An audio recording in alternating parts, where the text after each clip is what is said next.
Hello friends, good morning. നമ്മുടെ Kerala TV സീരിയലിലേക്ക് എല്ലാവർക്കും സ്വാഗതം. ആനന്ദ് വന്ന സുധിയോട് കൂട്ടുകാരൻ്റെ ഭാര്യയ്ക്ക് തെറ്റിയ ആ ഒരു ഇതിനെ പറ്റിയൊക്കെ പറയുന്നു. അതുപോലെ സുധിയോട് ഉപദേശിക്കുകയാണ്, ദേ നീ ഇങ്ങനെയൊന്നും ചെയ്യരുത്, എല്ലാ കാര്യങ്ങളും പറഞ്ഞൊക്കെ കൊടുക്കുക. ഇത് കേട്ടപ്പോൾ സുധിക്ക് ഇരട്ടി പേടി. ഇനിയും നീ നിൻ്റെ ഭാര്യ അവോയ്ഡ് ചെയ്താൽ അവൾ വേറൊരാളുമായിട്ട് കണക്ഷൻ ഉണ്ടാക്കും, അത് ഉറപ്പാണെന്നൊക്കെ ഇങ്ങനെ പറയും കേട്ടോ. അയ്യോ എടാ എന്നും പറഞ്ഞുകൊണ്ട് സുധി ഇങ്ങനെ നിൽക്കുന്നു. ഞാൻ പറയാനുള്ളത് പറഞ്ഞു, ഇനിയിപ്പോൾ എല്ലാം തീരുമാനിക്കേണ്ടത് നീയാണെന്നും പറഞ്ഞ് അവിടെ നിന്ന് ആനന്ദ് അങ്ങ് പോയി. സുധിയാണെങ്കിൽ ആകെ പേടിച്ചരണ്ട് ഇങ്ങനെ നിൽക്കുക. ഇതൊക്കെ കഴിഞ്ഞ് പിന്നെ കാണിക്കുന്നത് നമ്മുടെ അരുണിനെയും അതുപോലെ ദേവുവിനെ അവർ ഫോണിൽ സംസാരിക്കുക. അപ്പോൾ സമയം എത്രയെന്ന് നിനക്കറിയാവോ? നിനക്കന്ത് ഉറക്കമൊന്നും വരുന്നില്ലേ എന്ന് ദേവുവിനോട് ചോദിക്കുമ്പം അരുണേനോടല്ലേ സംസാരിക്കുന്നേ, പിന്നെ എങ്ങനെ ഉറക്കം വരുന്നത് എന്ന് ദേവു അരുണിനോട് പറയണം. പിന്നെ നമ്മൾ എവിടെയായിരുന്നു പറഞ്ഞു നിർത്തിയത്? അതെ, നമ്മുടെ കല്യാണത്തെക്കുറിച്ച് ചിന്തിക്കുമ്പോഴേ ഒരു പ്രത്യേക സന്തോഷമൊക്കെ തോന്നുമെന്ന് ദേവു പറയാം. എന്നാലേ ചെറിയ പേടിയുണ്ടെന്ന് പറഞ്ഞു. അല്ല, എന്തിനാ പേടിക്കുന്നത്? അത് പിന്നെ കല്യാണം കഴിഞ്ഞാൽ പുതിയൊരു ജീവിതം തുടങ്ങല്ലേ, ഒത്തിരി ഉത്തരവാദിത്തങ്ങളുണ്ടാവും, എല്ലാം നന്നായി ചെയ്യാൻ പറ്റുമെന്ന് എൻ്റെ പേടിയെന്ന് ദേവു പറഞ്ഞപ്പം പേടിക്കൊന്നും വേണ്ട, ഞാനല്ലേ കൂടെയുള്ളേ, പിന്നെന്താ, പരസ്പരം മനസ്സിലാക്കിയവരാണല്ലോ നമ്മൾ, എല്ലാം ഷെയർ ചെയ്ത് നമുക്ക് ജോളിയായിട്ടങ്ങ് പോകാമെന്ന് പറഞ്ഞു. അപ്പോൾ എനിക്ക് അങ്ങനെ വലിയ സ്വപ്നങ്ങളൊന്നുമില്ല, സമാധാനമുള്ളൊരു ജീവിതം, സ്നേഹമുള്ളൊരു കുടുംബം, അത്ര മാത്രമേ വേണ്ടൂ. അപ്പോൾ കുടുംബത്തിലെപ്പോഴും സന്തോഷം നിറയണം. പിന്നെ നീ എന്നും ചെയ്യേണ്ട ഒരു കാര്യം ഞാൻ പറയാം. രാത്രി ജോലി കഴിഞ്ഞ് വീട്ടിലെത്തുമ്പോൾ നീ വാതിൽ തുറന്ന് തരുമല്ലോ, അപ്പോൾ മനസ്സ് നിറഞ്ഞ് നീ ഒന്ന് ചിരിച്ചാൽ മതി. അപ്പം ചിരിക്കണമെന്നോ? അതെന്തിനാ? വാതിൽ തുറന്നു തരുമ്പോൾ എന്തിനാ ഞാൻ ചിരിക്കണേ? അപ്പോഴത്തേക്കും നമ്മുടെ അമ്മ അങ്ങോട്ടേക്ക് വരുന്നു, ലക്ഷ്മി അമ്മ. അപ്പോൾ ദേവുവിൻ്റെ ഫോൺ വിളി കാണുക. നീ ചിരിച്ചാലേ അന്ന് ഞാൻ ജോലി ചെയ്ത ക്ഷീണമൊക്കെ അങ്ങ് മാറിക്കിട്ടും. ഓ തമാശയാണല്ലേ എന്നും പറഞ്ഞ് ഇങ്ങനെ തിരിഞ്ഞു നോക്കിയപ്പോഴത്തേക്കും നമ്മുടെ ലക്ഷ്മിയമ്മ ഇങ്ങനെ അവിടെ വന്ന് നിൽക്കുന്നു. അപ്പോൾ ശരി, ഞാൻ നാളെ വിളിക്കാം എന്ന് പറഞ്ഞ് ഫോൺ അങ്ങ് കട്ട് ചെയ്തു നമ്മുടെ ദേവു. അപ്പോൾ ലക്ഷ്മിയമ്മയ്ക്ക് കാര്യം മനസ്സിലായി. ഹലോ ഹലോ എന്നും പറഞ്ഞുകൊണ്ട് അവിടെ നിന്ന് അരുൺ ഹലോ വെച്ചോണ്ടിരിക്കുക. ഇവളെന്താ പെട്ടെന്ന് കട്ട് ചെയ്ത് വെച്ച് പോയത്? എന്നും പറഞ്ഞിങ്ങനെ ഇരിക്കുന്നു. അപ്പോൾ ദേവു നീ വന്നേ എന്ന് പറഞ്ഞ് അമ്മ വിളിച്ചു. എന്തിനാ നീ നിർത്തിക്കളഞ്ഞത്? നേരം വെളുക്കുന്നത് വരെ സംസാരിച്ചുകൂടായിരുന്നു എന്ന് ചോദിച്ചപ്പം അമ്മ ഉറങ്ങിയില്ലായിരുന്നു എന്ന് ചോദിച്ചു. ഓ, ഇടയിൽ കയറി വന്ന് ഞാനൊരു ശല്യമായല്ലേ എന്ന് ചോദിച്ചു. എന്താ അമ്മ ഇങ്ങനെയൊക്കെ പറയുന്നതെന്ന് ചോദിച്ചു. ആരെയാടി നീ വിളിച്ചേ? അത് പിന്നെ എൻ്റെ ഒരു ഫ്രണ്ടായിരുന്നു. അപ്പോൾ ഏത് ഫ്രണ്ട്?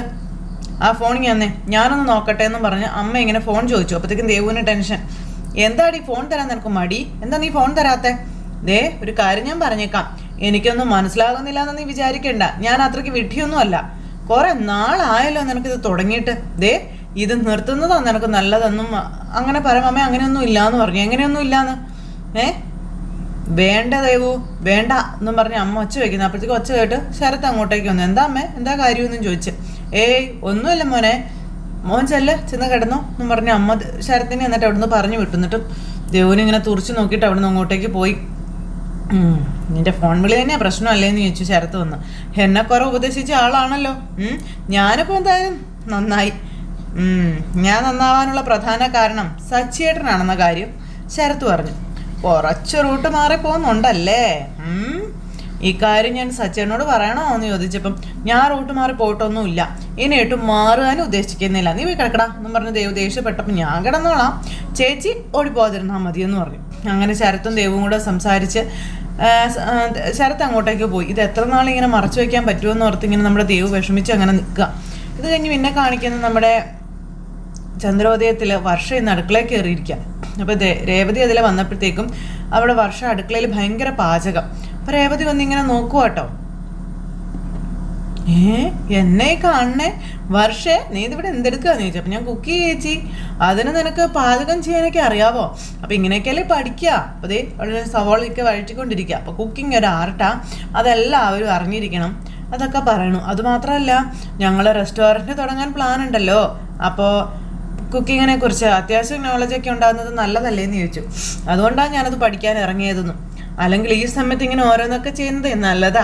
അച്ഛമ്മ പറഞ്ഞിരുന്നല്ലോ, ഒരേ കിടപ്പ് തന്നെ കിടക്കരുത്, എന്തെങ്കിലുമൊക്കെ ചെയ്യണമെന്ന്. അപ്പം അങ്ങനെ ചെയ്യുന്നത് നല്ലതാ. അല്ല, എന്നതാ നീ ഉണ്ടാക്കണേ? ഞാൻ ഉപ്പുമാവ് ഉണ്ടാക്കുക. എളുപ്പത്തിൽ ഉണ്ടാക്കാൻ പറ്റുന്ന ഡിഷ് ഏതാന്നേ ഞാൻ നെറ്റിൽ സെർച്ച് ചെയ്തായിരുന്നു. അപ്പോൾ ഉപ്പുമാവാണെന്നാ പറഞ്ഞത്. അത് ശരിയാ, ഉപ്പുമാവേ പെട്ടെന്ന് ഉണ്ടാക്കാൻ പറ്റുമെന്ന് നമ്മുടെ രേവതി അന്നേരം പറഞ്ഞു, അല്ല ഈ ഉപ്പുമാവ് ഉണ്ടാക്കാനുള്ള ചേരുവകളൊക്കെ നിനക്ക് അറിയാമെന്ന് ചോദിച്ചപ്പോൾ അറിയാം, അതൊക്കെ ഞാനൊരു വീഡിയോയിൽ കണ്ടിരുന്നു എന്നും അത് നോക്കിയാൽ ചെയ്യുന്നതെന്നും പറഞ്ഞു. അപ്പോൾ ഈ പാചകം ചെയ്യാനൊക്കെ നല്ല ക്ഷമ വേണം കേട്ടോ, അതൊക്കെ ഉണ്ടല്ലോ, എല്ലാം ഉണ്ട് ചേച്ചി. ഞാൻ മെൻ്റലി പ്രിപ്പയർ ചെയ്തിട്ടാണ് കിച്ചണിലേക്ക് കയറിയതെന്ന് വർഷ. ഞാൻ സഹായിക്കുക മറ്റോ വേണോ? അയ്യോ വേണ്ട ചേച്ചി, ഒന്നും വേണ്ട, ആരുടെയും ഹെൽപ്പില്ലാതെ തനി ഉണ്ടാക്കണമെന്ന് എനിക്ക്, എന്നാലേ ഒരു സാറ്റിസ്ഫാക്ഷൻ കിട്ടുള്ളൂ എന്നൊക്കെ വർഷ പറയുമ്പം ആയിക്കോട്ടെ എന്ന് രേവതിയും പറഞ്ഞു. ചേച്ചി ചെല്ലേ, ഞാനേ ബ്രേക്ക്ഫാസ്റ്റ് റെഡി ആയതിനു ശേഷം വിളിക്കാമെന്ന് പറഞ്ഞു. ശരി, രേവതി അവിടെ നിന്ന് പോയി. വർഷ ഭയങ്കര കുക്കിങ്ങിലാണ്. ഭയങ്കര കുക്കിംഗ് എന്ന് പറഞ്ഞാൽ നല്ല കുക്കിങ്. അപ്പോഴേക്കും ശ്രീകാന്ത്, നീ ഇവിടെ എന്തെടുക്കാന്ന് ചോദിച്ചു. കണ്ടില്ലേ ഞാൻ എന്തെടുക്കാണെന്ന്. നീ എന്തിനാ വർഷ അറിയാത്ത പണിക്ക് പോണേന്ന് ചോദിച്ചു ശ്രീകാന്ത്.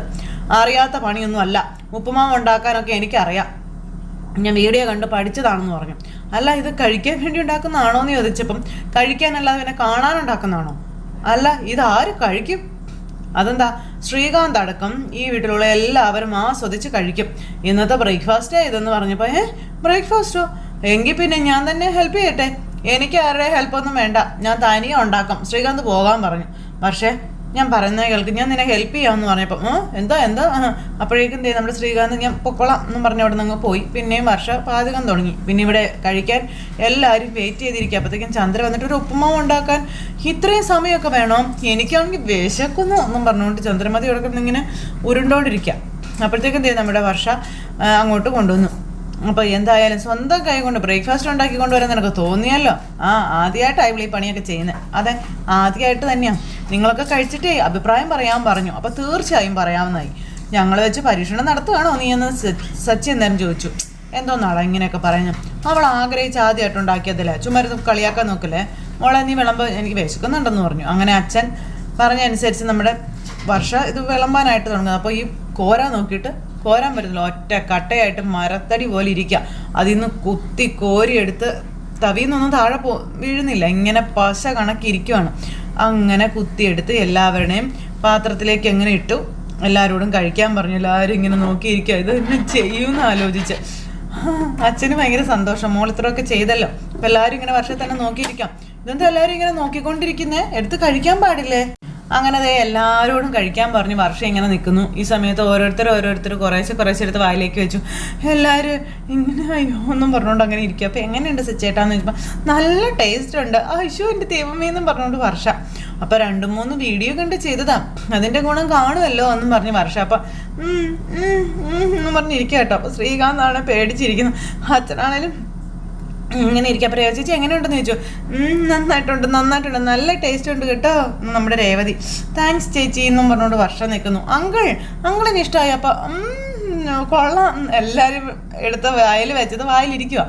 അപ്പം എന്നത്തേക്കാളും ഇച്ചിരി ടേസ്റ്റ് കൂടുതലുണ്ട് എന്നും പറഞ്ഞുകൊണ്ടിരിക്കുന്നത്. അപ്പം ചന്ദ്ര ഇങ്ങനെ ഇരിക്കുകയാണേ. ആൻറ്റി എന്നും പറഞ്ഞ് വിളിച്ചപ്പം ഇതെന്താ ഉപ്പുമാവ് കഴിക്കുന്നത്, വായിൽ തന്നെ വെച്ചോണ്ടിരിക്കുന്നേ, നന്നായിട്ട് കഴിക്കുക. അപ്പം അത് പിന്നെ നാക്കിൽ ഒട്ടിപ്പിടിച്ചിരിക്കുക, ഇറങ്ങുന്നില്ല എന്ന് പറഞ്ഞു. അപ്പം അയ്യോ എന്നും പറഞ്ഞവരിങ്ങനെ. അപ്പോഴത്തേക്കും ശ്രീകാന്ത് കുറച്ച് വെള്ളം കുടിക്കും ചന്ദ്ര, അങ്ങ് ഇറങ്ങി പൊക്കോളൂ എന്ന് പറഞ്ഞു. അങ്ങനെ ചന്ദ്ര കുറച്ച് വെള്ളം കുടിച്ചു, അതൊക്കെ ഇറക്കി വിട്ടു. അപ്പം നിങ്ങൾ തുടങ്ങാൻ പോകുന്ന റെസ്റ്റോറൻറ്റിൽ നീയാണോ കുക്ക് ചെയ്യുന്നതെന്ന് ചോദിച്ചു. അല്ലല്ല, അവിടെ ശ്രീകാന്ത് ചീഫ് ഷെഫ്. സമാധാനം ഒന്ന് ചന്ദ്ര. അപ്പോൾ ഇവരിങ്ങനെ എല്ലാവരും കഴിക്കാനിരിക്കുന്നു. അപ്പോൾ ഇടയ്ക്കിടയ്ക്ക് ഞാനും കുക്ക് ചെയ്യും കേട്ടോ എന്ന് നമ്മുടെ വർഷം പറയുമ്പോൾ അയ്യോ. അപ്പം എന്നാൽ പിന്നെ ഒരു കാര്യം ചെയ്യാം, ആദ്യം ഉദ്ഘാടന ദിവസം ഉപ്പുമാവ് കുക്ക് ചെയ്ത് കൊടുക്കാം, അപ്പം പിന്നെ അന്ന് തന്നെ പൂട്ടാവല്ലോ എന്ന് പറഞ്ഞു. അപ്പോൾ വർഷം ഇങ്ങനെ നോക്കുമോ ശ്രീകാന്തിനോട്. അതെന്താ നീ അങ്ങനെ പറഞ്ഞേ, നീ എന്തിനാ ഇന്ന് അടുക്കള കയറിയേ, ഞാൻ സഹായിക്കാമെന്ന് പറഞ്ഞല്ലേ എന്ന് ചോദിച്ചു. എടാ എന്താണത്, എന്നും ഇവിടെ രേവതി നീയൊക്കെ അടുക്കള കയറിയാൽ മതിയോ, അവളൊന്നും അടുക്കള കയറുന്ന വെച്ചപ്പോൾ എന്താ കുഴപ്പമെന്ന് ചോദിച്ചു. എടാ ശ്രീകാന്തേ, ഒരാൾ സന്തോഷത്തോടെ ഭക്ഷണം ഉണ്ടാക്കി തരുമ്പോൾ ഒറ്റ അടിക്ക് അതിനങ്ങനെ കുറ്റം പറയാൻ നിൽക്കരുത്. മനസ്സിലായോ നിനക്ക്? അതിലുള്ള നല്ലത് പറഞ്ഞതിന് ശേഷം സാവധാനത്തിലേക്ക് വേണം നമ്മുടെ മനസ്സിലുള്ളതൊക്കെ പറയാൻ. അപ്പം പിന്നീട് ഉണ്ടാക്കുമ്പം അവരത് തിരുത്തിക്കോളൂ എന്ന്. അതെ അങ്കിള് പറഞ്ഞ് 100% കറക്റ്റാ. ശരിക്കും അങ്കിളൊരു മോട്ടിവേറ്ററാ എന്നും പറഞ്ഞിങ്ങനെ പറഞ്ഞപ്പം എന്നൊരു കാര്യം ചെയ്യാം, നീ ഇത് കഴിക്കുക. നീ ഒന്ന് കഴിച്ച് നോക്കാൻ പറഞ്ഞു ശ്രീകാന്ത്. അതെന്താ ഉപ്പുമാവ് കൊള്ളില്ലേന്ന് ചോദിച്ചു. അപ്പോൾ പറഞ്ഞു ചന്ദ്രൻ എനിക്ക് മതി. അതൊന്നും ആൻറ്റിക്കും ഇഷ്ടപ്പെട്ടില്ലേ? അതെ, ഈ ഉപ്പുമാവിനെ എന്ന് പറഞ്ഞപ്പം കൊള്ളാം സൂപ്പറാ ഓരോ കുറ്റവും പറയാനില്ല നമ്മുടെ സച്ചി. അപ്പോൾ വർഷയ്ക്ക് താങ്ക് യു എന്നൊക്കെ പറഞ്ഞിങ്ങനെ നിൽക്കുന്നു. എൻ്റെ ദൈവമേ, വന്ന് ഈ വീട്ടിൽ കള്ളം പറയുന്നവരുടെ എണ്ണം കൂടി വരികയാണെന്ന് നമ്മുടെ ചന്ദ്രമതി. അതെന്താ സച്ചേട്ടാ? അപ്പോൾ സച്ചേട്ടൻ കള്ളം പറഞ്ഞാണോന്ന് ചോദിച്ചു. ഉപ്പുമാവ് കൊള്ളത്തില്ലേ ആൻറ്റി? പൊന്നെ ഇല്ലില്ല, സച്ചേട്ടൻ കള്ളം പറഞ്ഞൊന്നും അല്ല, നന്നായിട്ടുണ്ട് വർഷേ, കൊള്ളാം എന്നും പറഞ്ഞു നമ്മുടെ രേവതി. അപ്പോൾ നമ്മുടെ ശ്രീകാന്ത് പറഞ്ഞിരിക്കുക. അങ്ങനെയാണെങ്കിലേ ഇനി മുതൽ എല്ലാ ദിവസവും ഞാനായിരിക്കും ഇവിടെ ബ്രേക്ക്ഫാസ്റ്റ് ഉണ്ടാക്കുന്നത്. അമ്മേ അയ്യോ ഒന്നും പറഞ്ഞിരിക്കുക. അപ്പോൾ ശ്രീകാന്ത് ചാടി എഴുന്നേറ്റു. വർഷേ ഒരു മിനിറ്റേ, ഒന്നൊങ്ങ് മാറുമോ എന്ന് പറഞ്ഞുകൊണ്ട് അതിൽ നിന്ന് കുറച്ചെടുത്ത് നമ്മുടെ വർഷയ്ക്ക്, ഇത് ഞങ്ങൾ മാത്രം കഴിച്ചാൽ പോരല്ലോ, നീ ഒന്ന് കഴിച്ചു നോക്കണ്ടേ എന്ന് പറഞ്ഞ വർഷയ്ക്ക് ഇത് കൊടുത്തു. അപ്പോൾ വർഷയുടെ വായിൽ വെച്ച് കൊടുത്തിട്ട് അയ്യേ ഇതെന്താ ഇതൊന്നിനും കൊള്ളില്ലല്ലോ, ഇതിനൊരു ടേസ്റ്റും ഇല്ലല്ലോ. ഇല്ലല്ലേ, ഒരു ടേസ്റ്റും ഇല്ലല്ലേ? ഇത് തന്നെയാണ് ഞങ്ങളുടെയും കുഴപ്പമെന്നും പറഞ്ഞോണ്ട് നമ്മുടെ ശ്രീകാന്ത്. എടാ നീ എന്നാടേ കാണിക്കുന്നത്, ഇങ്ങനെയൊക്കെ ചെയ്യാൻ പാടുണ്ടോ? ഇനി അടുത്ത പ്രാവശ്യം ഉണ്ടാക്കാൻ മോൾ ഇതിൽ നന്നായിട്ട് ഉണ്ടാക്കുമല്ലേ എന്ന് അച്ഛൻ ചോദിച്ചു. അപ്പോൾ രേവതി എഴുന്നേറ്റ് നിന്ന്, പക്ഷേ സാരമില്ലെന്നേ, ഇനി ഞാൻ നിന്നെ പാചകം പഠിപ്പിച്ചു തരാം. അപ്പോൾ താങ്ക്സ് ചേച്ചി എന്നും പറഞ്ഞ് നിൽക്കാം. ഇനി മുതലേ ഞാൻ രേവതി ചേച്ചിയുടെ ശിഷ്യയായിരിക്കും എന്ന് വർഷ.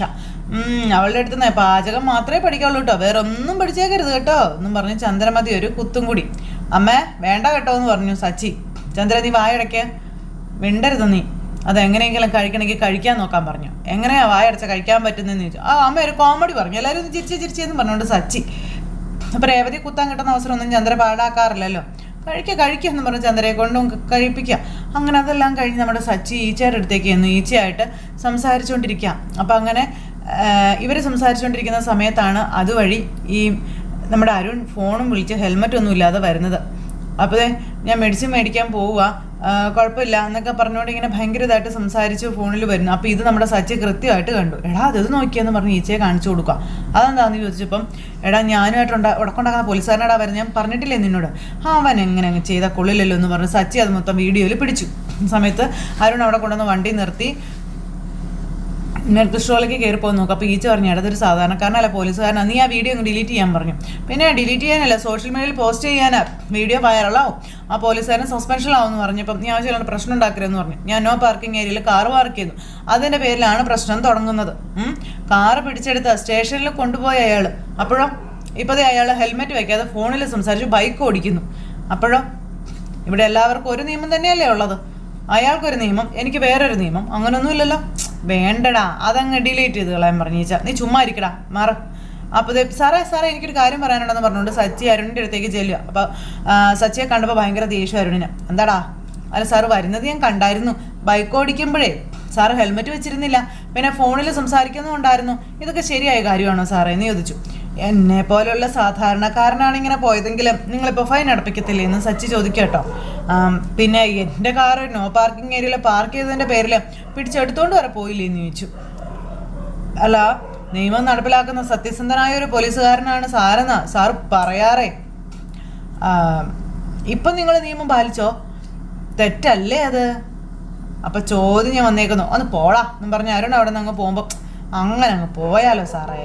അരുണപ്പം അത്യാവശ്യമായിട്ട് മരുന്ന് മേടിക്കാൻ വേണ്ടി വന്നതാണ്, വലിയ നിയമമൊക്കെ അറിയാവുന്ന ആളല്ലേ, ഇപ്പം എന്ത് പറയുന്നു സാറ്? അതെ ഞാൻ അർജൻറ്റായിട്ട് മെഡിസിൻ വാങ്ങിക്കാൻ വന്നതാ, ടെൻഷൻ്റെ ഇടയിൽ ഹെൽമെറ്റ് എടുക്കാൻ വിട്ടുപോയതാണെന്ന് അരുൺ, ഒഴിവാക്കാൻ പറ്റാത്തൊരു കോൾ വന്നപ്പോൾ അത് എടുത്തതാണെന്ന് പറഞ്ഞു. ആ സമയത്ത് എല്ലാവർക്കും പറയാൻ ഇങ്ങനെ ഓരോരോ കാരണങ്ങളുണ്ടാവില്ല സാറേ, പക്ഷെ നിയമം പാലിക്കുക തന്നെ വേണ്ട സാറേ എന്ന് പറഞ്ഞു. നീ എന്നെ നിയമം പഠിപ്പിക്കാൻ വന്നേക്കാണോടാന്ന് ചോദിച്ചുകൊണ്ട് സച്ചിയെ തല്ലാനായിട്ട് അരുൺ കൈ പൊക്കിയപ്പോഴത്തേക്കും നമ്മുടെ സച്ചി കയറി കയ്യിൽ പിടിച്ചു. പിന്നെ രണ്ടുപേരും ഇങ്ങനെ കയ്യിൽ പിടിച്ച് ഇങ്ങനെ നിൽക്കും. അപ്പം നിനക്ക് എന്നെ ശരിക്കും മനസ്സിലായിട്ടില്ല എന്നും അതുകൊണ്ടാണ് നീ എൻ്റെ കുറുകെ ചാടുന്നതെന്ന് അരുണേ പറയാം. അപ്പോഴത്തേക്കും നമ്മുടെ സച്ചിയെ കൈ അങ്ങ് വിടിയിച്ചു. സാറിന് എന്നെയും ശരിക്കും മനസ്സിലായിട്ടില്ല, പിന്നെ നിന്നെ ശരിക്കും എൻ്റെ കയ്യിൽ കിട്ടൂടാ, അതിനുള്ള അവസരം ഞാനായിട്ട് തന്നെ ഉണ്ടാക്കും, അപ്പം നമുക്ക് നോക്കാടാന്നും പറഞ്ഞുകൊണ്ട് അരുൺ. ആ സമയത്ത് നമ്മുടെ സച്ചി ആ വണ്ടിയുടെ താക്കോൽ ഊരിയെടുത്തു. ഇതേ എന്ത് ചെയ്യണമെന്ന് എനിക്ക് അറിയാമെന്ന് പറഞ്ഞു, നിനക്ക് എന്നെ ഒന്നും ചെയ്യാൻ പറ്റില്ല, പോടാ എന്നും പറഞ്ഞുകൊണ്ട് നമ്മുടെ അരുൺ എന്നിട്ട് താക്കോലും തട്ടിപ്പറിച്ചത് അവിടെ നിന്ന് അങ്ങ് പോയി. പക്ഷെ സച്ചി ഈ ഫോണും പിടിച്ച് കയ്യിൽ ഇങ്ങനെ നിൽക്കുക, എന്താ ഇത് സോഷ്യൽ മീഡിയയിൽ പോസ്റ്റ് ചെയ്യാനായിട്ട്. എന്തായാലും അരുണിൻ്റെ ചീട്ട് കീറി. അപ്പോൾ അങ്ങനെയൊക്കെയുള്ള ഒരു സിറ്റുവേഷനും കാര്യങ്ങളൊക്കെ കാണിച്ചുകൊണ്ടാണ് നമ്മുടെ ഇന്നത്തെ കഥ അവസാനിച്ചിട്ടുള്ളത്. അപ്പോൾ എല്ലാവരും കാത്തിരുന്ന് കാണണേ. എല്ലാവർക്കും നല്ലൊരു ദിവസം ആശംസിക്കാം കേട്ടോ. ടാറ്റാ.